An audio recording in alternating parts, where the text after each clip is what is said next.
Guys, nandito nga pala tayo ngayon sa may Davao City, Barangay Calyawa, sa may boundary ng Gatungan. Dito nga pala ang isa sa pinakamataas na lugar dito sa area ng Davao City. At meron ditong overlooking na kung saan perfect dito mamasyal, diba? Kung gusto mo ditong magpunta, mamasyal kayo, pwede. Kasi meron sila ditong kubo-kubo, no, na man-made lang, ginawa nila. Kasi mga upuan din dito. So pwede ka ditong tumambay habang naghihintay ng pagkain mo kasi may tindahan dyan. So ayan, pakita natin yung view. Kitang kita nga pala dito guys yung lugar ng Sitio Luman. Ayan Sitio Luman, dyan na area. Tapos kitang kita dyan yung bridge ng Sitio Luman. So isa sa pinakamataas to na lugar dito sa may Davao City.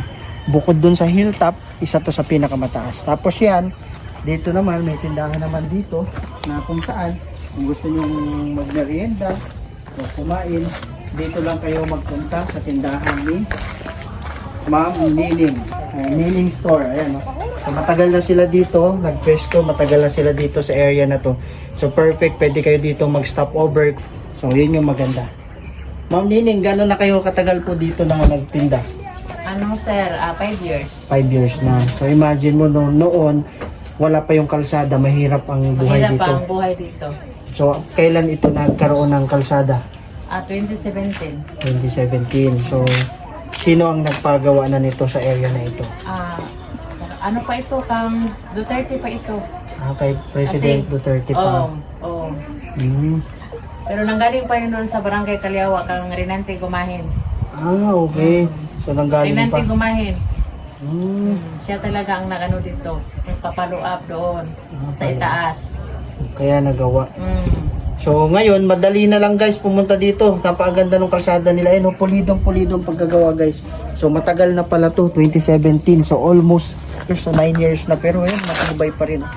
At kitang-kita mo naman. Solido at maayos ang pagkagawa. Pataas nga lang doon na part. Kaya dapat mag-ready kayo pag nandun kayo galing. Kasi paakyat yan. Papunta dito. So, ano pang hinihintay nyo? Dito lang yan sa Davao City, Barangay Calyawa. Let's go.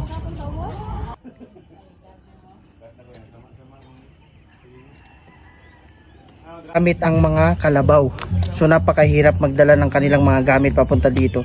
Pero nung pinagawa na to at pinaayos na right now lahat ng sasakyan, anytime pwede na makapunta. At ang pinaka the best dito guys is meron siyang magandang view. Ayan yung tindahan niya.